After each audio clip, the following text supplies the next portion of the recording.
Assalamualaikum warahmatullahi wabarakatuh. Kami dari kelompok 4 akan mempresentasikan aplikasi kami yang bertemakan perpustakaan Sistemik Madira Indonesia. Saya Faton Barok sebagai pembimbing. Di halaman pertama akan ada halaman login dengan dua form yang harus diisi, yaitu username dan password. Mari kita untuk coba login.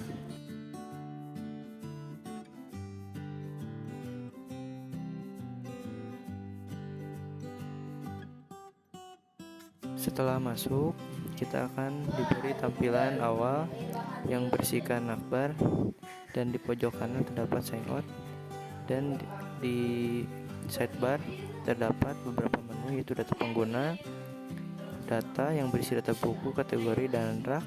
Adapun transaksi, peminjaman, pengembalian, dan denda. Mari kita coba fitur data pengguna. Mari kita coba tambahkan sebuah user.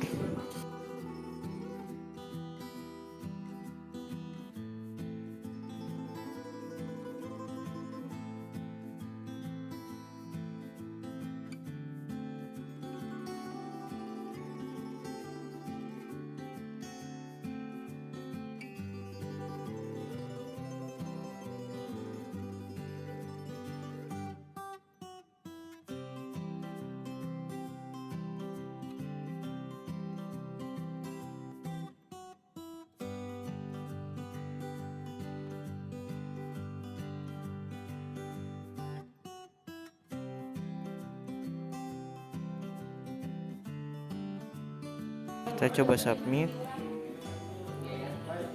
Maka data user telah berhasil.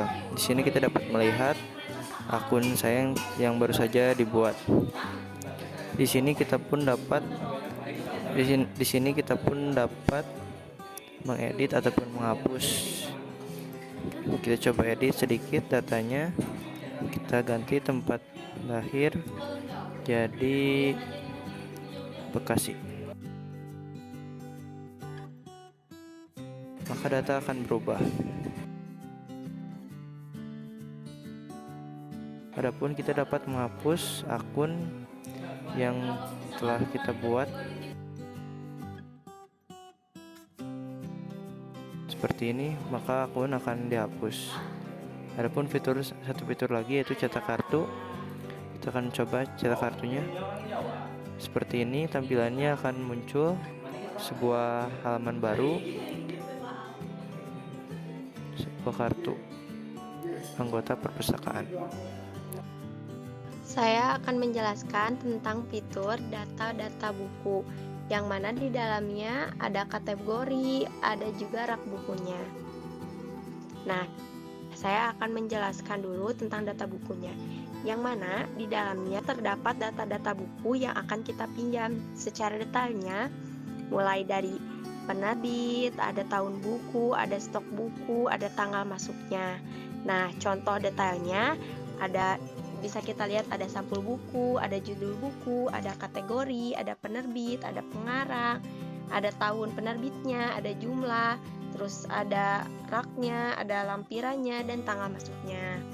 Kemudian kita lihat di kategorinya.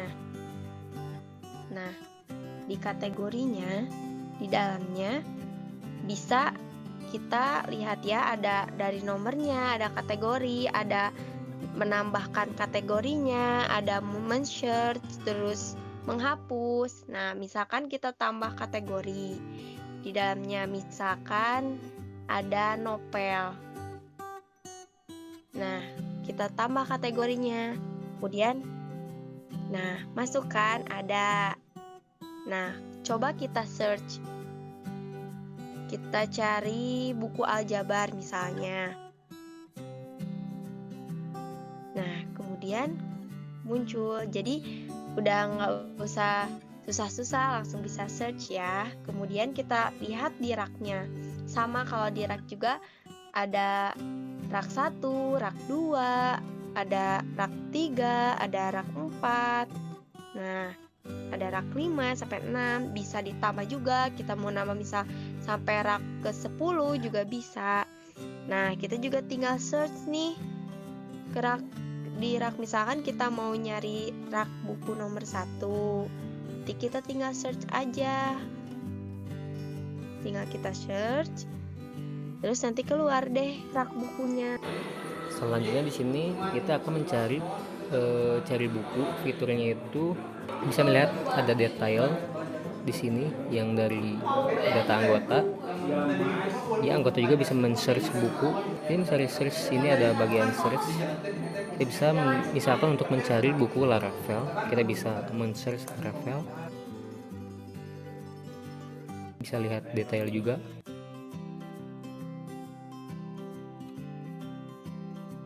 Lalu kembali. Mungkin selebihnya juga sama, seperti mencari buku Romeo and Juliet. Bisa melihat detailnya. Nah, sudah muncul, mungkin segitu saja. Selanjutnya di sini saya akan melihatkan data peminjaman. Lalu kita masuk ke admin untuk melihat data peminjaman tersebut.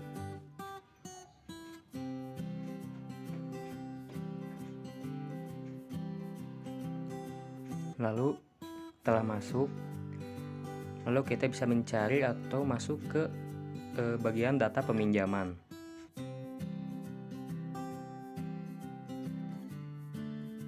Di sini kita bisa melihat para data peminjam buku. Lalu di sini juga kita bisa dilihat oleh admin terutama. Nah, untuk membuat suatu data kita bisa mengisi dari fitur data tambah pinjam. Nah, lalu kita masuk ke form pengisian data tersebut. Setelah mengisi data tersebut, hasilnya akan terlihat seperti yang sudah ada. Setelah itu, untuk melihat data anggota, kita bisa sign out untuk login ke data anggota. Misalkan data Alones. Lalu kita sign in. Dan ini adalah data dari peminjam tadi sebagai anggota. Dan ini adalah data dari anggota peminjam buku tersebut. Selanjutnya, saya akan menjelaskan fitur yang selanjutnya, yaitu transaksi peminjaman buku. Di sini ada tabel untuk anggota yang meminjam. Jika mau pinjam buku, kita bisa klik tambah pinjam, terus isi datanya, nomor peminjam, tanggal peminjam, ID anggota, biodata, lama peminjaman, terus kode bukunya, dan data buku. Kalau udah tinggal di submit aja, nanti akan muncul di tabel yang di sini. Ini ada tabel denda untuk anggota yang tidak mengembalikan buku untuk peminjaman 95 hari. Total peminjamannya 28.500. Untuk fitur selanjutnya akan dijelaskan oleh rekan saya. Baik, di sini saya akan menjelaskan fitur tentang pengembalian. Pertama, di fitur peminjaman, jika sudah selesai meminjam, kita lihat dengan seksama kolom-kolomnya seperti nomor pinjam, ID anggota, nama, tanggal pinjam, dan balik pinjam, dengan lihat juga status dan dendanya. Jika sudah semuanya selesai, kita klik kembalikan.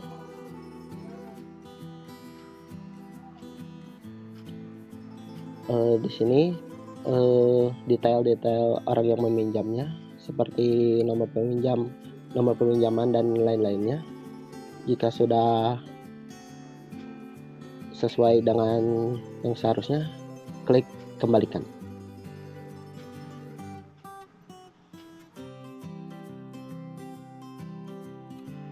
Jika sudah, kita masuk ke fitur pengembalian. Nah, di sini terpampang jelas nama-nama orang yang sudah mengembalikan buku yang sudah dipinjam, seperti ID anggota, nama pinjam, tanggal baliknya, statusnya juga pastinya sudah dikembalikan dan terpampang jelas tanggal dikembalikannya berapa dan denda yang tersebut juga. Untuk selanjutnya, saya di sini akan menjelaskan fitur denda yang saya buat. Di sini saya membuat sebuah tabel yang berisikan nomor, harga denda, status, mulai tanggal, aksi, serta fitur search. Nah, di sini admin bisa mengakses harga denda yang sudah ditentukan. Misalkan kita menambahkan 30.000. Nah, untuk di sini harga denda tersebut statusnya tidak aktif. Untuk tidak aktif, harga denda bisa dihapus. Nah, untuk harga denda yang di nomor 1 ini dia tidak muncul karena statusnya aktif. Kita tambahkan lagi 30.000. Nah, untuk harga denda yang aktif, data tersebut tidak akan bisa dihapus. Untuk selanjutnya, mari kita masuk ke akun anggota.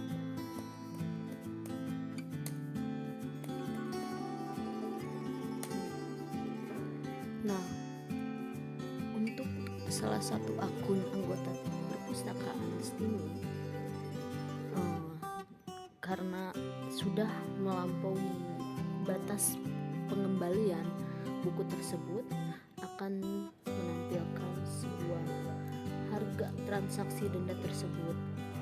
Nah, di sini yang bisa mengetahui data denda tersebut hanyalah anggota tersebut dan admin.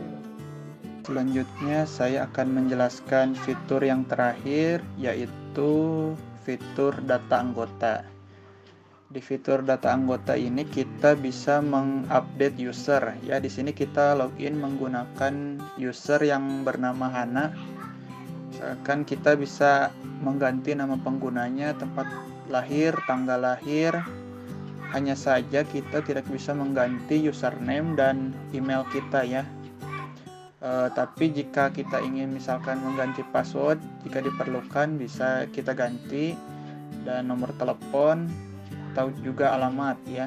Misalkan sebagai contoh kita ganti tempat lahirnya menjadi Surabaya misalkan, dan nomor teleponnya kita jika ingin menggantinya misalkan kita ganti saja nomor teleponnya, lalu kita edit data, maka data user ini kita berhasil diganti ya.